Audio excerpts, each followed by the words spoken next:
こんにちは、斉藤直樹です。今回は、ざっくり解説。子供に本の出し方を聞かれたので、説明した話ということで、この前ですね、朝起きたら、娘ちゃんがね、僕の本眺めていたんですよ。で、その中に描かれていた絵をね、描き写して遊んでいたんですね。こんな感じでね、僕が描いた初音ミクのイラストを模写していました。でね、こんなことを聞いてきたんです。パパ、私も本出したいんだけど、どうやったらこういう本って出せるの？って。いやね、娘ちゃんは今年で9歳になるんですが、何かを作ることが結構好きなんですね。ただね、僕と違うところは、絵を描くのが好きっていうよりかは、どちらかというとですね、物を作ることが好きみたいで、ほっとくとね、いろいろなものを作って遊んでるんですね。こういうのとか、はい、左側はね、フェルト生地に綿を詰めたような人形で、右側は毛糸を丸めたやつですね。ちなみにね、これ、唐揚げって聞いたら、ひよこだよって怒られました。あとは、こんなのとか。これなんだろう謎です。でね、おそらく本も、ものづくりの一環なんだろうと思うのと、あと僕自身がね、割と最近こういう本を出して、楽しそうに働いているのを見ていて、私もこういうの作って楽しく働いてみたいっていう感じがしたんだと思うので、彼女のね、そういう意図を組んで、少しですね、世の中の仕組み的なことも踏まえてレクチャーしてみようと思いまして、こういう図を描きつつ、娘に本を出す時の流れと、それぞれのメリット、デメリットについて解説してみました。これをね、娘に話したところ、割とね、理解をしてくれたみたいだったので、動画にまとめてみても面白いんじゃないかと思い、これから解説してみようと思います。今回の動画を見ていただければ、本を出してみたいんだけど、どうすればいいのかわからないという疑問を解決していただけるのと、あとね、昔から少し状況が変わって、現代ならではの出版までの流れの変化についても知っていただけると思います。ぜひ最後までお付き合いください。それでは早速、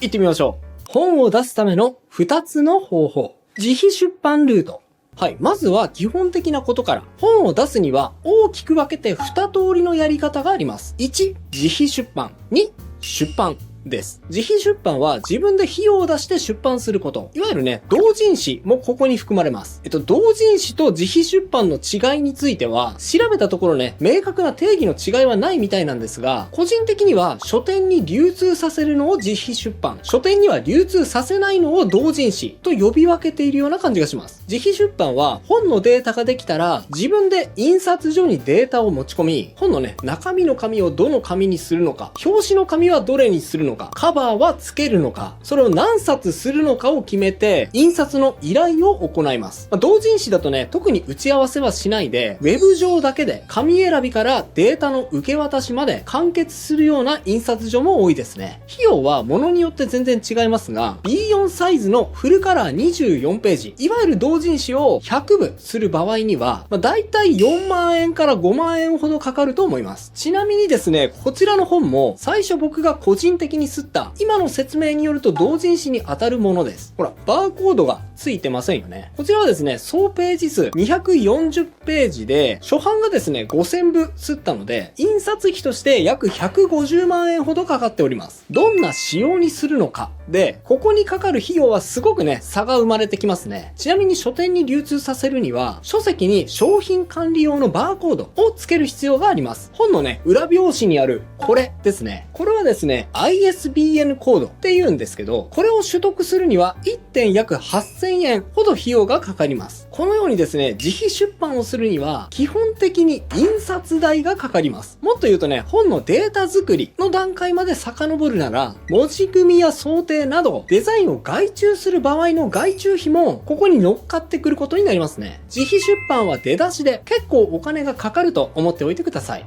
出版ルート。対して自分では特に費用が発生しないのが出版ですね。こちらは出版社から本を出してもらうことになるので、印刷代やデザイン料などは基本的には全て出版社持ちになります。当然ですが、自費出版と違って本の中身を書く時の原稿料も発生する場合が多いので、お金をもらいながら本も出せるのがこっちの出版社ルートの特徴です。ただ自費出版と違って、こっちは自分で出そうと思ってもすぐには本は出せません。当然出版版社がこの本出しましょうと言ってくれなければ出版は実現しません。なのでまずは超えなきゃいけないハードルとして出版社に本を出しましょうと声をかけてもらうか、もしくは自分から企画を持ち込んで出版社に OK を取り付ける必要がありますね。これどうやったら出版社に OK を取り付けられるのかについては後で詳しく解説しますが、僕が実際に見聞きしているやり方としては2通りのやり方があります。1つ目は出版社に単純にね電話して企画を持ち込むパターン。これはね、あまり例は知りませんが、僕の知り合いでもこのパターンで出版を果たした例は2例ありますね。で、もう1個のやり方は、こっちの方が今は例が多いでしょう。SNS、特にね、X でバズって、それが書籍になる例ですね。これについてもね、後で詳しく解説しますが、出版社を通して本を出すやり方は、当然ですが、まずはその出版社が、その企画に対して GO を出す必要がある。そこがまず最初に押さえておかなければいけない自費出版と出版の違いです。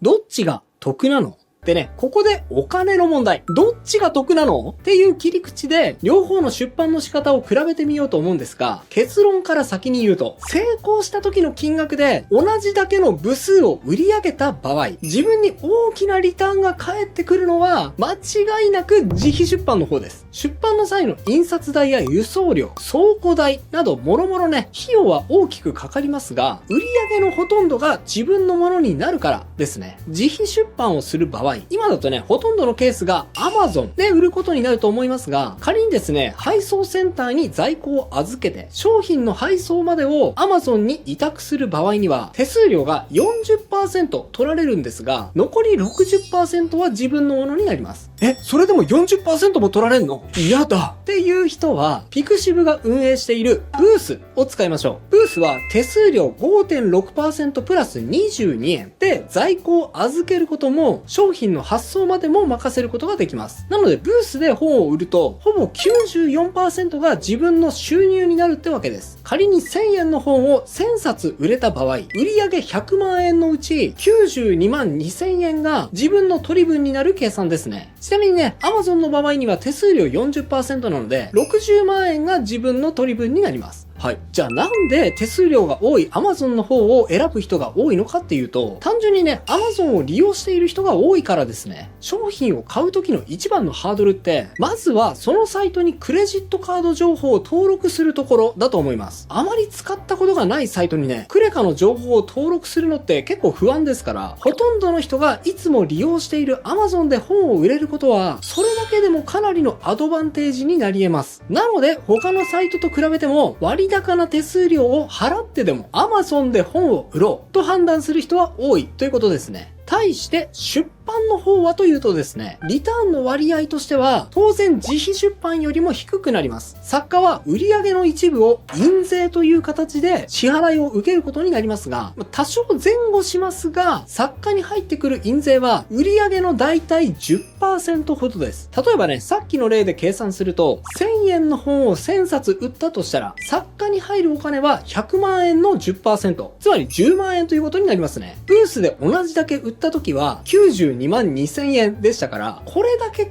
べると自費出版の方が得に見えますよね。ちなみにですが、じゃあ残りの 90% はどこに行くのかっていうと、まずは 20% が本屋さんの取り分、そして 60% が出版社の取り分で、本屋さんと出版社の間をつなぐ取り次ぎ業者が 10% です。本屋さんは仕入れがあるから、20%、わかるわかる。で、出版社はほとんどのリスクを負っているから、60%、わかるわかる。としても、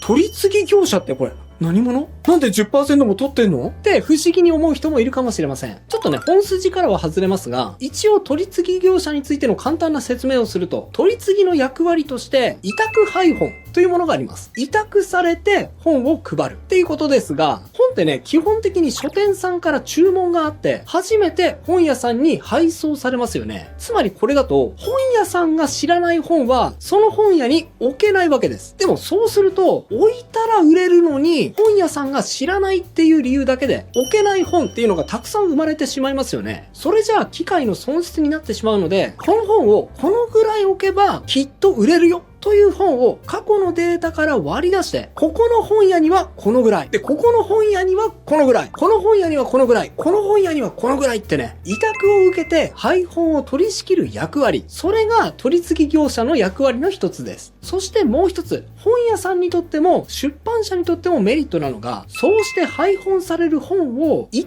旦まとめて取り次ぎが全部買ってくれるってことです。この仕組みがあるから短期的には売れないんだけど、でも長期的に売れるような、そういう専門的な本を出版社は出すことができますし、本屋にとってみれば試しに置いてみたんだけどやっぱり売れなかった本を取り次ぎに返品して買い取ってもらうということができるので、本屋と出版社、両方にとって取り次ぎ業者っていうのはありがたい存在なんです。はい。というわけでちょっとね、脇道に逸れてしまいましたが、話を戻して自費出版、出版。結局どっちが得なのか、一長一短ある中で、両者のメリット、デメリットの話を比較してみましょう。まずね、自費出版のメリットとして、さっきも説明したように、売上の大部分が自分のものになるっていうのがあります。売れればね、儲けは大きいですね。そしてもう一つ、出版社に認められなくても本が出せちゃうっていうのがあります。自分の企画には自信がある。でも出版社には取り合ってもらえなかった。そんな時にでも自分の本をね、自費で出す分には誰にも文句を言われる筋合いはないですからね。もし仮にそれで大成功したら超かっこいいですよね。じゃあ自費出版のデメリッ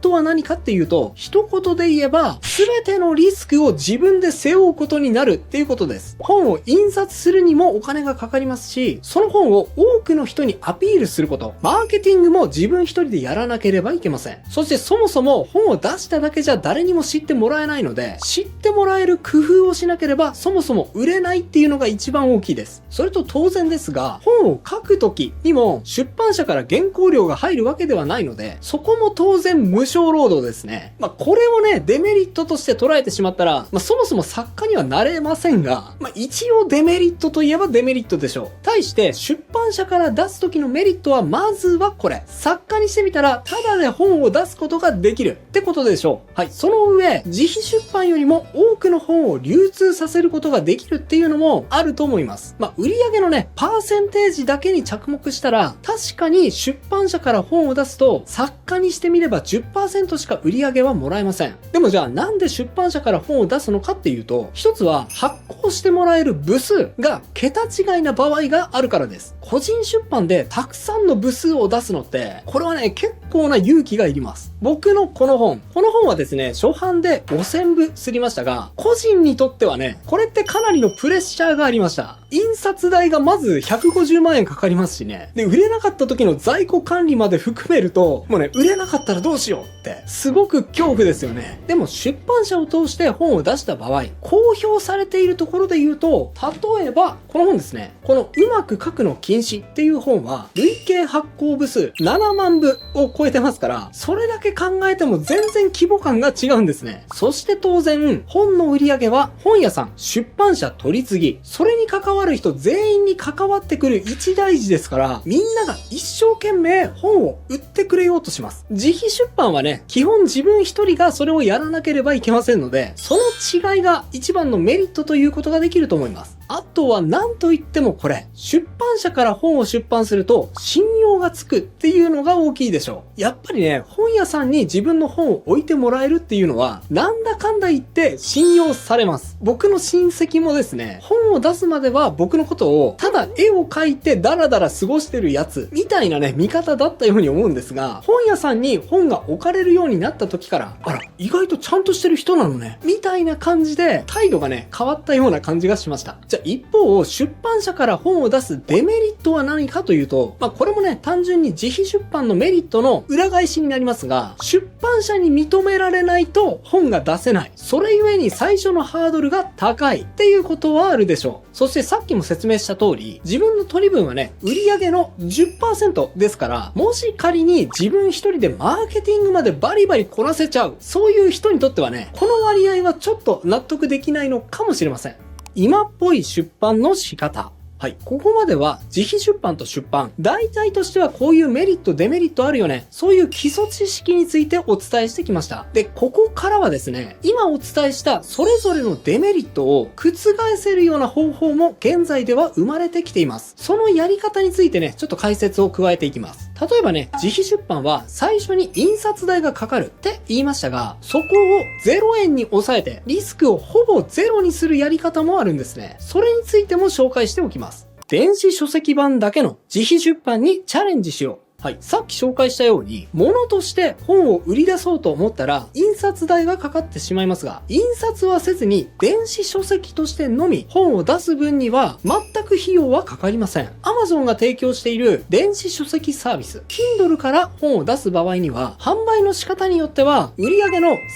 30% の手数料を払えば、すぐにでも販売を開始することができます。実際ね、多くの作家さんがこの仕組みを利用して、電子書籍のみの出版を果たしていますね。また同じ Kindle の個人出版の中でも漫画はね、特に優遇されているところがあって、Kindle で無料漫画を掲載してそれが読まれれば、読まれた分量によってインディーズ無料漫画基金から収益が分配される仕組みというのがあります。ちなみにね、漫画家のぬこうさまちゃんは、この仕組みによって毎月 Amazon から500万円ぐらいだったかなの収益があるって、この前のね、X のスペースで語っておられましたね。成功すれば普通に出版社から漫画を出すよりも収入を見込めるチャンスがあるってわけなんですね。バズ出版を目指そう。で、もう一つ、今っぽい出版のやり方を紹介します。その名もバズ出版と僕が勝手に呼んでいるルートなんですが、これはね、自費出版ではなくて、出版社から本を出してもらうやり方です。ただね、想像したらわかると思うんですが、何も実績がない人が出版社にね、いきなり電話をかけて、すいません、本出したいんですけど、って言ったとしても、出してくれる出版社はほぼないと思っていいでしょう。そこで、バズ出版を狙います。やり方はシンプル、かつ今っぽいです。インスタ、X、TikTok、YouTube、何でもいいので、そこでね、企画ものの投稿をし続けましょう。そしてその企画が話題になること、バズることを目指してください。ある程度ね、その企画が話題になることが増えてくると、あら不思議、勝手に出版社から連絡が来ます。本出しませんか？って。この方法で本出している方、今の時代はもう結構多くて、リュウジのバズレシピのリュウジさんも最初はこういう形で書籍化の話があったって語っていますし、漫画家の犬さんという方も子育ての2コマ漫画を X に投稿し続け、それが話題になって結果的に書籍化を果たしています。ちなみに僕の書籍もですね、僕の YouTube を見てくれた出版社の担当者さんから声がかかって書籍化が実現したというものが多いです。と、このように出版まで至るまでのルートも最初に説明したような通り一辺倒のやり方だけではなく、現在の SNS の仕組みも利用したそういうやり方に徐々に変化を遂げてきている部分があります。最初の説明を聞いてね、自分にはちょっとハードル高そうだなって思っちゃった人も、今の説明を聞いたら自分にもワンチャンあるかもってね、思った人も多いと思うので、いろいろな仕組みを利用してチャレンジしてみると自分の可能性が広がっていいと思います。結局娘に最初に勧めるやり方。でですね、この話、発端としては9歳の娘ちゃん、かっちゅんにどうやったら本出せるのって聞かれたっていうのが始まりだったんですが、なのでもしかしたら気になっている人もいるかもしれません。結局直樹パパは娘ちゃんに何を勧めたのって。僕はですね、まずはピクシブファクトリーを利用して8ページの本を作ってみなさい。で、それを友達20人にタダでいいから配ってきなさい。って言いました。印刷代はね、12,000円かかるけど、それはパパが出してあげるよと。やっぱりですね、さっき説明したような仕組みを理解できたからといって、じゃあクリエイターとして何ができるのかって言ったら、やっぱりね、もうそりゃもう面白いものを作るっていう、もうこの一言に尽きると思うんですよ。娘がね、将来何になるのかは彼女の勝手なので、クリエイターになるかどうかは僕は知りませんが、少なくとも誰かに面白がってもらえる企画を作って、そしてそれを実際に形にして、で、その実際に形にしたものをターゲットに渡して反応を確かめるっていう、そういう経験はですね、この先どんな職業に就くにしてもプラスに働くんじゃないかと思ったんですよ。現時点でね、それが売れるかどうかは別としてね。というわけで、娘が最初に僕に質問してきた意図から考えると、僕の提案は娘にとっては随分とハードルが下がって規模が小さくなったような話になったかもしれませんが、でもね、そうは言っても8ページの本物を作って、それを20人の友達に渡してくるってだけでも、考えてみたらかなり難しいことだと体験を通して分かってくれると思います。何よりもね、それを伝えた時のカッチュン、なんかね、ワクワクしているような、そんな感じがしました。何作ろうかなーってね、ずっと考えてましたね。僕は途中、彼女が挫折しないように、ちょっとしたサポートもしつつ、なんとかチャレンジを成功させてあげようと思っております。はい。ということでいかがだったでしょうか。今回はざっくり解説。子供に本の出し方を聞かれたので解説してみた話というテーマでお届けしてきました。本を出したい。だけど途中どんなステップがあって、どんな風にしたら本が出せるのかわからない。この動画がそんな方々のヒントになれれば嬉しいです。また今回は SNS を活用した書籍出版のやり方をお伝えしてきましたが、そうは言っても SNS でいいねが伸びないんだよ。どうやったらいいのっていう人も多いと思います。そんな人はですね、絵を見た人を A 地点から B 地点に連れていくという考え方。これができていない人が非常に多いんですね。A 地点 ?B 地点何それ知らない。っていう人は、こちらの動画、完全解説、いいねされる絵作りの考え方、見た人を〇〇に連れていく。こちらをご覧ください。きっと役に立つと思いますよ。それではまた次回の動画でお会いしましょう。